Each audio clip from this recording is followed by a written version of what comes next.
गुमराह एपिसोड 313।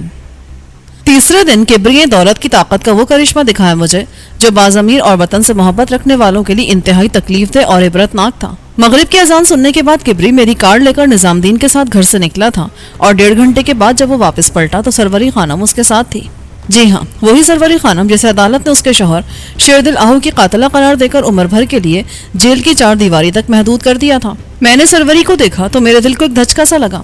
मेरे सामने जो औरत उस लम्हे खड़ी थी वो सरवरी खानम से बहुत मुख्तलिफ थी जिसे मैं शेरदिल आहू की अहलिया की हैसियत से देखता रहा था। वो बलखेज़ हुस्न की मालिक सरतापा क़यामत सरवरी खानम, जिसके जमाल आफरी जलवों से नजरें खैरा हो जाया करती थी, जिसके हसीन चेहरे पर नजर नहीं ठहरती थी, वो माह ताबा जिसकी ठंडी चांदनी में कुछ देर सस्ताने की आरज़ू पता नहीं कितने दिलों में अंगड़ाइयां लेती रही थी, आज उसकी सारी चमक दमक मान पड़ गई थी। बुझे बुझे पुशमर्दा चेहरे पर जो कभी खिले हुए गुलाब की तरह तरोताज़ा दिखाई देता था, हल्दी फिरी हुई दिखाई दे रही थी। उसकी हालत देखकर मैं अंदर ही अंदर लरस कर रह गया। मैंने उसे हैरानी से देखते हुए कहा, सरवरी, ये क्या हालत बना रखी है तुमने अपनी? ये क्या हुआ तुम्हें? तुम तो पहचानी नहीं जा रही हो। किसकी नजर खा गई है तुम्हें? कुछ नहीं, कुछ भी तो नहीं हुआ मुझे। मैं तो बिल्कुल ठीक ठाक हूँ। मुझे क्या हो सकता है भला? वो अफसरदगी से बोली, मेरा ख्याल है तुमने आईना नहीं देखा बहुत अरसे से, जब भी ऐसी बात कह रही हो। ओए किबरी, जा जरा खानम को आईना लाकर दिखा। हैरत है, इन्हें अपनी हालत तक की खबर नहीं है कुछ भी। रहने दे, आप आईना ना मंगवाएं, मुझे पता है सब कुछ। ये सब कहने की बातें हैं जिलानी, नज़र वज़र किसी को नहीं लगती किसी की। और ये जो तगय्युर तबद्दुल दिखाई देता है इंसानों में, ये तो इंसान की उम्र का अतिया होता है या खुद उसका अपना बोया हुआ बीज होता है। ये मैं भी अपनी तैयार करदा फसल काट रही हूँ। मुझे तुम्हारी ये हालत देखकर बहुत दुख हुआ है सरवरी। नहीं जिलानी, आपको ऐसा नहीं कहना चाहिए। मैंने और आहू ने आपके रास्ते में बहुत कांटे बिछाए हैं। हमने तो कभी तरस नहीं खाया आप पर और आपकी किस्मत की मारी बहन पर। कभी कोई भलाई नहीं की आपके साथ हमने, और कभी कोई अच्छी बात की भी है तो उसके पीछे हमारा अपना ही मफाद रहा है। आपकी भलाई तो जब भी नहीं रही थी हमारे पेश नज़र। खैर, ये इन बातों का वक्त नहीं है खानम, ऐसे मौके हिसाब किताब करने के नहीं होते। ये आपके आला ज़र्फ़ी है जो आप ऐसा कहते हैं। दुनिया में सारे ही लोग आप जैसे नहीं होते। लोग तो ऐसे मौक़ों का इंतज़ार करते हैं और एक एक लम्हे एक एक पल का हिसाब चुकाने आ जाते हैं इस मौके पर। मैंने उसकी बात काट कर कहा, एक हाथ की 5 उंगलियां एक जैसी नहीं होती खानम, मुझे तुम उनमें शुमार मत करो। मैं आपको उनमें कहाँ शुमार कर रही हूँ? आपको तो पहले अलग कर दिया मैंने। खैर छोड़े इस किस्से को, मेरे पास ज़्यादा वक्त नहीं है। सिर्फ 1 घंटे के लिए आज़ादी मिली है मुझे। आप बताएं किस लिए बुलाया है आपने मुझे? वो तुमने किबरी के जरिए को पैगाम भेजा था मेरे पास। मैं इसी सिलसिले में तुमसे मिलकर बात करना चाहता था। इसे आप मेरी ख्वाहिश या दरख्वास्त समझें। एक आजिज़ाना दरख्वास्त है ये मेरी आपसे। आहू ने मुझे हिरस और हविस की दलदल में उतार कर बहुत जलील किया था। यकीन करें, मेरे दिल में दौलत और जायदाद की हविस कभी भी नहीं रही। मेरी गलती सिर्फ इतनी थी कि मैंने आहू को पूरी तरह समझे बगैर शादी कर ली थी उससे। हादी अली मेरे वालिद नहीं थे और ना ही उनकी दौलत और जायदाद पर कोई हक बनता था मेरा। उन्होंने मेरी माँ से जिस तरह भी शादी की, वो अगर कोई गलत हरकत थी तो ये गलती उनसे ज्यादा खुद मेरी माँ की थी। वो अगर उनका साथ नहीं देती, उनकी हौसला अफजाई ना करती तो कुछ भी ना होता। जो कुछ हुआ उनकी मर्जी, उनकी पसंद, उनकी शय, उनकी ख्वाहिश पर हुआ था। इस सिलसिले में मैंने हादी अली को कभी भी कसूरवार नहीं समझा। जब से मैंने होश संभाला और हालात का तज्जिया करने के काबिल हुई हूँ, मैंने हमेशा अपनी माँ को ही मुजरिम समझा है। और अगर वो मेरे बचपन में ही फौत ना हो गई होती तो आप यकीन करें, आज मैं आहू के कत्ल के जुर्म में जेल जाने के बजाय बरसों पहले अपनी माँ को कत्ल करके इसकी सजा पा चुकी होती। मेरी दास्तान आज से बिल्कुल मुख्तलिफ होती और उसमें आपका कहीं जिक्र तक ना होता। हादी अली को मैंने हमेशा अपना मोहसिन जाना है। उन्होंने मुझे कभी भी वालिदैन की कमी महसूस नहीं होने दी, लेकिन इस हवस के गुलाम आहू ने मुझे अपने मोहसिन के बारे में बदख्वाही पर मजबूर कर दिया था। मैं तो अपने घर को बर्बादी से बचाए रखने के लिए उसका साथ देने पर मजबूर हो गई थी। लेकिन जब मुझे मालूम है कि वो मेरी तमाम तर कुर्बानियों के बावजूद मेरे साथ भी मुखलिस नहीं है, तो मैंने दुनिया को उसकी इब्लिसियत से निजात दिला दी। अगर मैं ऐसा ना करती तो आप यकीन करें जिलानी, वो मसनद आरा की सारी दौलत और जायदाद हथियाने के बाद मेरे और उसके साथ यही सलूक करता। अब तो मैं अपने अंजाम को पहुंच गई हूँ, लेकिन मैं चाहती हूँ मसनद आरा और आपका बेटा सुकून और आफियत के साथ जिंदगी गुजारें। आहू से मैंने उन्हें निजात दिला दी है। इस संगदिल और बेरहम दुनिया से आप उन्हें महफूज रखने की जिम्मेदारी कबूल कर लें। मसनद अब तक आपके नाम पर बैठी है। उसकी पहली और आखिरी मोहब्बत सिर्फ और सिर्फ आप हैं। उसने अपनी सारी जिंदगी आपके नाम कर दी है और वो किसी को भी इसमें हिस्सेदार बनाने को कभी तैयार नहीं होगी। मैंने उसके साथ बड़ा वक्त गुजारा है। मैं उसको बहुत अच्छी तरह जानती हूँ। वो जो फैसला एक बार कर लेती है, उसे दुनिया की कोई ताकत तब्दील नहीं कर सकती। आप उसके पास चले जाएं, छोड़ दें सब कुछ, ये पुरखतर जिंदगी तर्क कर दें।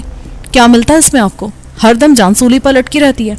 हर लम्हे कानून और पुलिस का धड़का लगा रहता है। مسند آرا کے پاس بہت کچھ ہے، آپ کو بالکل بھی کچھ کرنے کی ضرورت محسوس نہیں ہوگی کبھی بھی، بس سرپرست بن کر دیکھ بھال کرتے رہیں اس کی اور اس کی زمین جائیداد کی۔ میں نے کہا یہ بات نہیں ہے خانم، مسئلہ کچھ کرنے اور نہ کرنے کا نہیں ہے، میرے پاس بھی سونے رب کا دیا ہوا بہت کچھ ہے، یہ عالیشان کوٹھی، کار اور لاکھوں کا بینک بیلنس۔ میں اب وہ مفلس اور کنگال غلام جیلانی نہیں ہوں جو ایک رات اپنے گھر سے صرف 1 لاکھ روپے کے لیے کسی کی تجوری توڑنے، کسی کے گھر میں نقب لگانے یا کسی کا گلا دبانے کی نیت سے نکلا تھا اور پھر واپسی کا راستہ بھول گیا تھا۔ تمہیں پتہ نہیں ہے خانم، میں اب بے وجہ پولیس کے خوف سے ادھر ادھر بھاگا پھرنے والا جیلانی نہیں رہا ہوں، میرے سامنے ایک نصب العین ہے، اب ایک مقصد ہے اور ایک مقام کو اپنی منزل قرار دے چکا ہوں میں، وہاں تک پہنچے بغیر اب میں کسی اور سمت نظر بھی نہیں ڈال سکتا۔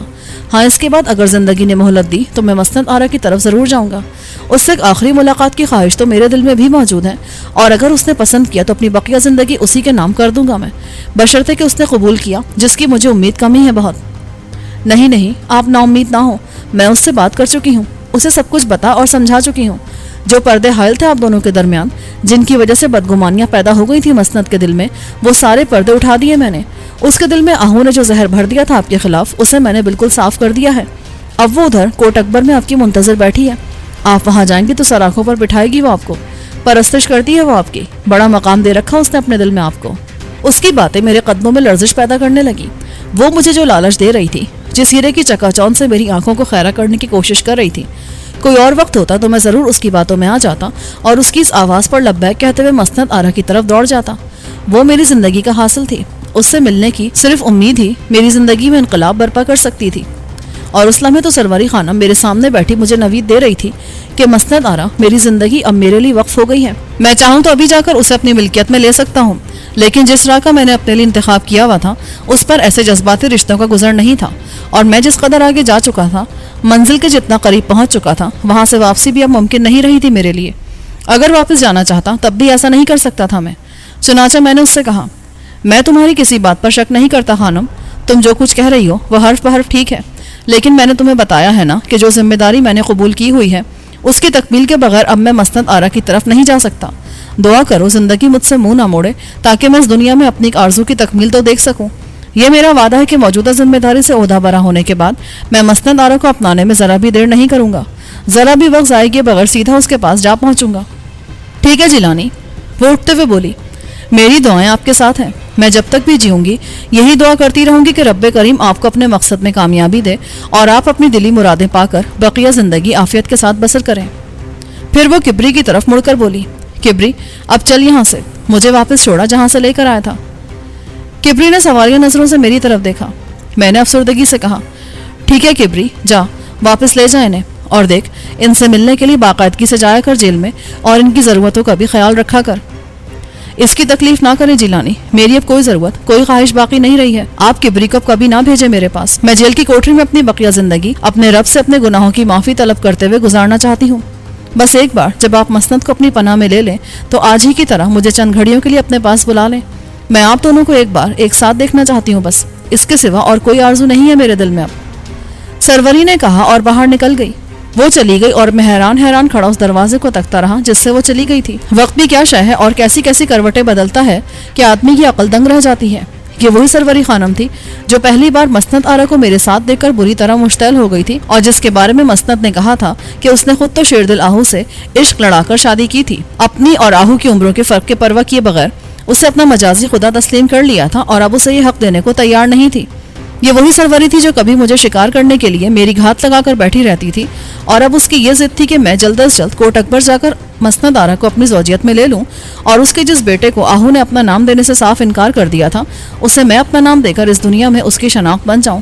وہ خود اعتراف کر گئی تھی کہ اس نے اگر کبھی میری بھلائی کی کوئی بات کی ہے تو اس کے پس پردہ بھی اس کا کوئی اپنا ہی مفاد رہا ہے، آج اس نے جو کچھ کہا تھا اس میں بھی اس کا مفاد پوشیدہ تھا۔ میں اب مکمل طور پر صحتیاب ہو چکا تھا اور لاہور میں اب ہمارے لیے کوئی کام بھی باقی نہیں رہا تھا، لہٰذا ہم نے اگلے سفر کی تیاری شروع کر دی۔ اس بار ہمارا ٹارگٹ بے ضمیر وطن فروش دھمن تھا، وہ خیبر کے اس پار فلک بوس دشوار گزار پہاڑوں کے دامن میں کسی جگہ چھپا بیٹھا تھا اور میرے ملک کے نوجوانوں کو، میری قوم کے تازہ اور جواں خون کو برباد کرنے کا سامان کر رہا تھا۔ اس کا یہ جرم ناقابل معافی تھا۔ لاہور چھوڑنے سے پہلے ہمیں کچھ ہلکے پھلکے کام نمٹانا تھے۔ شرافت علی نے مجھ سے کہا، جیلانی، دمن کی طرف روانہ ہونے سے پہلے اس ذلیل ربانی کا بھی کوئی بندوبست کرنا چاہیے ہمیں، وہ تو بڑا ہی ذلیل آدمی ثابت ہوا یار، دیکھنے میں کیسا معصوم دکھائی دیتا تھا۔ छोड़ो यार, लानत भेजो उस कुत्ते पर। ये छोटे मोटे पत्थर चुनने में वक्त बर्बाद करने की जरूरत नहीं है। ऐसे लोगों से तो हम बाद में भी निमटते रहेंगे, पहले ऊपर वालों का सफाया करना चाहिए। नहीं जिलानी, मुझे तुमसे इत्तेफाक नहीं है। एक तिनके को भी हकीर जानकर नजरअंदाज मत करो। हो सकता है वही किसी वक्त उड़कर आंख में गिर पड़े तो मुश्किल पैदा कर देगा हमारे लिए। और तुम देख ही चुके हो, अगर इत्तेफाकन मुरीद के में रॉजर और हेलन हमें ना मिल गए होते तो उसने अपना काम तो कर दिया था। अगर वो विल्सन से मिलने में कामयाब हो जाते तो शायद नक्शा ही दूसरा होता आज। हाँ यार, कहता तो तू भी ठीक ही है। फिर यूं करके कराची में अपने आदमियों को फोन करके कह दे, वो लोग उसको देख लेंगे। नहीं, वो लोग अपने तौर पर कुछ नहीं कर सकेंगे। उनको इस्तेमाल करने के लिए किसी समझदार आदमी की जरूरत होगी। मैंने चंद लम्हे सोचने के बाद कहा, अच्छा तो फिर मैं खान को फोन करके उससे बात करता हूँ। अगर वो राजी हो जाए तो ये काम हो सकता है। हालांकि फिरोज मरहूम ने मुझे उसके बारे में जो कुछ बताया था उसके मुताबिक तो आदमी वो भी कोई नेक तनीयत पाक बातन किस्म का नहीं है। उसका ताल्लुक भी पेशावर मुजरिमों के गिरोह से ही है, लेकिन चूंकि पढ़ा लिखा बाशऊर आदमी है, लिहाजा जराइम में अपनी जरूरियात पूरी करने की हद तक ही मुलविस होता है। और ऐसे अफराद ही उसका निशाना बनते हैं जो नुकसान बर्दाश्त करने की ताकत रखते हैं। कमजोरों और मजलूमों को कभी कोई तकलीफ नहीं पहुंचाता वो, और ना ही मुल्क और कौम के मजमूई मफाद के खिलाफ कोई काम करता है। ठीक है, फिर उसी को टेलीफोन करके उससे कहो उस बदजात का किस्सा खत्म कर दे। मैंने उसी वक्त कराची टेलीफोन किया और मेरी खुशकिस्मती से वो घर पर मिल भी गया। मेरी आवाज़ सुनते ही वो खुशदिली से बोला, अरे जिलानी भाई, खैरियत से तो हो ना? ये आज मैं कैसे याद आ गया तुम्हें? बस यार, शुक्र है उस रब्बे कायनात का, मैं बिल्कुल ठीक हूँ। तुम सुनाओ, तुम तो ठीक हो ना? हाँ बिल्कुल, दुआ है तुम्हारी। वो शराफत अली तो ठीक है ना? हाँ हाँ, सब ठीक हैं। और हम जिस काम से लाहौर आए थे वो भी बखैर खूबी अंजाम पा गया है। अब हम आगे जा रहे हैं। चलो, मुबारक हो ये कामयाबी तुम सब लोगों को। मेरी दुआएं और नेक तमन्नाएं तुम्हारे साथ हैं। क्या किसी खास काम से फ़ोन किया तुमने मुझे, या बस यूं ही खैर खैरियत मालूम करने के लिए और अपनी कामयाबी की इत्तला देने के लिए? दरअसल एक बेहद अहम मामले में तुम्हारी मदद की ज़रूरत पेश आ गई है। ऐसा कौन सा है मसला दरपेश है? क्या मुझे लाहौर आना पड़ेगा? नहीं नहीं, लाहौर नहीं बुला रहा मैं तुम्हें। वहीं कराची में एक छोटा सा काम है। यहाँ का मसला होता तो मैं खुद ही निमट लेता उससे, और अब भी अगर मुझे आगे ना जाना होता तो खुद कराची आकर निमट लेता उस कमीने से। अच्छा, तो क्या किसी जाते कमीन के कान खींचना है? ठीक है, बताओ कौन है वो कुत्ता कमीना जिसने तुम्हें छेड़ा है? यार, वो खबीस यहूदी आइजक को तो हमने जहन्नुम वासिल कर दिया और उसके सारे कुलपुर्जे भी ठिकाने लगा दिए थे, लेकिन एक धोखा देकर निकल गया हमारी नाक के नीचे से। उसकी खबासत के बारे में हमें यहाँ आने के बाद ही पता चला है। उसने कराची में बैठे बैठे यहाँ लाहौर में हमारे गिर्द जाल बुनने की कोशिश की थी। वो तो अल्लाह का बड़ा करम हुआ कि हमें बर वक्त पता चल गया। कौन ऐसा बदबख्त है यहाँ? मुझे बताओ, किसे अपनी जिंदगी बोझ लगने लगी है? वो मेरी बात काटकर खूंखार अंदाज में बोला, उस रब्बानी की बात कर रहा हूँ यार, जिसके मकान में हमने आइजक के खिलाफ कामयाब कार्रवाई की है। अच्छा, मगर ये तुम क्या कह रहे हो?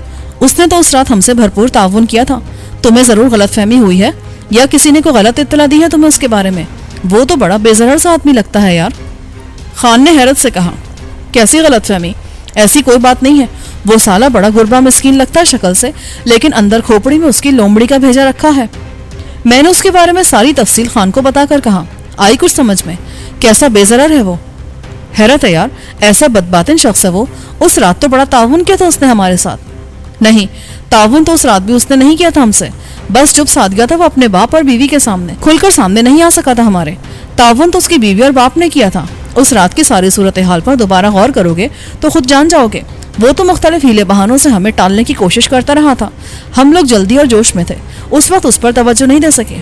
बाद में जब उसका बाप और बीवी हमसे मुत्तफिक हो गए तो वो चुप हो गया था, जिसे हमने अपने तौर पर उसका ताउन समझ लिया। हालांकि वो उसकी खामोशी मसलहत आमेज थी। वो अपनी बीवी और बाप के सामने ऐसी कोई बात नहीं करना चाहता था जिससे उसके काले करतूतों की खबर उन लोगों को हो जाए। अगर वो दोनों ना होते या वो हमारी हिमायत ना करते तो रब्बानी उस रात भी हमारे रास्ते की दीवार बन जाता। रॉजर और हेलन को वो खत देकर विल्सन के पास ना भेजता तो उसकी असलियत का अब भी पता ना चलता हमें। कमाल है यार, ये तो बहुत ही जलील आदमी साबित हुआ रब्बानी। ऐसी मासूम सूरत और करतूत ये हैं उसके। मेरी तो अकल हैरान है, समझ नहीं आता आदमी किस पर एतबार करे किस पर ना करे। ये तुमने बहुत अच्छा किया कि मुझे बता दिया उसके बारे में। अब वो मेरे हाथों से बच नहीं सकेगा। आज ही झटका कर दूंगा मैं उस साले का। उसके अलावा किसी और भी ऐसे आस्तीन के सांप के बारे में मालूम हो तुम्हें तो मुझे बता दो, किसी एक को भी जिंदा नहीं छोड़ूंगा मैं। उसने बड़े जोशीला अंदाज में कहा, फिलहाल तो रब्बानी है, अगर कभी किसी के बारे में पता चला तो जरूर बताऊंगा तुम्हें। अब जितनी जल्दी हो सके उस मूजी से निजात दिला दो दुनिया को, और अगर मदद की जरूरत पड़े कराची में तो शराफत अली के आदमी मौजूद हैं, उनसे तुम मदद ले सकते हो। नहीं यार, यहाँ कराची में मेरे पास हर तरह के लोग हैं, किसी की मदद की जरूरत नहीं पड़ेगी, तुम बेफिक्र हो जाओ। ٹھیک ہے پھر اب میں سلسلہ منقطع کر رہا ہوں. کچھ اور تو نہیں کہنا تمہیں؟ نہیں بس اور تو کچھ نہیں کہنا مجھے. وہ فردوسی بیگم بہت یاد کرتی ہے تمہیں. اس کی خیریت لے لیا کرو کبھی. اوہ اچھا, کیا وہ ملی تھی تمہیں؟ میں جاتا رہتا ہوں دوسرے تیسرے دن اس کے پاس. یار وہ بڑی محبت کرنے والی پرخلوص عورت ہے. ہاں ہے تو, مگر تم اس کے ساتھ کوئی گڑبڑ کرنے کی کوشش نہ کرنا. اس کے خلوص کا کوئی غلط مطلب نہ نکال لینا کبھی بھی. نہیں یار کیسی باتیں کرتے ہو, کسی بدگمانی کو جگہ نہ دو اپنے دل میں. اس نے میری زندگی میں ایک بہن کی کمی پوری کر دی ہے. اب مجھے اس کا دکھ نہیں رہا کہ میری کوئی بہن نہیں ہے. خدا نے بڑی اچھی بہن دی ہے مجھے, میں تو اس کا شکر ادا کرتا رہتا ہوں. اگر ایسا ہے تو پھر میری طرف سے مبارکباد قبول کرو ایسی اچھی بہن مل جانے پر. میں نے خوش ہو کر کہا, ہاں یار بس اوپر والے کی مہربانی ہے, سب دین ہے اس کی. ٹھیک ہے پیارے, تو شکر ادا کرتا رہا اس رب دو جہاں کا. ایک آدھ دن میں موقع ملتے ہی میں تیری اس بہن کو بھی فون کروں گا. اب تو وہ اپنے آفس جانے لگی ہوگی, چھٹیاں تو نہیں کر رہی اب تک؟ نہیں بھائی چھٹیاں تو اب بالکل بھی نہیں کر رہی, وہ بڑی باقاعدگی سے آفس جا رہی ہے آج کل. ٹھیک ہے پھر میں اسے بھی کسی روز شام کے وقت ٹیلی فون کروں گا. دعا کرو یار مولا ہمیں اپنے مقصد میں کامیابی عطا کرے. فردوسی سے ملاقات ہو تو اسے کہنا وہ بھی ہمارے لیے دعا کرتی رہا کرے. میری دعائیں تم لوگوں کے ساتھ ہیں. اللہ تمہیں کامیاب و کامران واپس لائے. اور وہ فردوسی بیگم تو ہر دم تمہاری اور سب لوگوں کی خیریت سے واپسی کی دعائیں مانگتی رہتی ہے. اب تو 5 وقت کی نماز پابندی کے ساتھ پڑھنے بھی لگی ہے وہ. کچھ پتہ ہے تمہیں؟ اچھا یہ تو بہت اچھی بات ہے یار, بڑی نیک بیوی ہے وہ. اللہ اس کی مرادیں بھی ضرور پوری کرے گا ایک دن. میں نے خوش ہو کر کہا,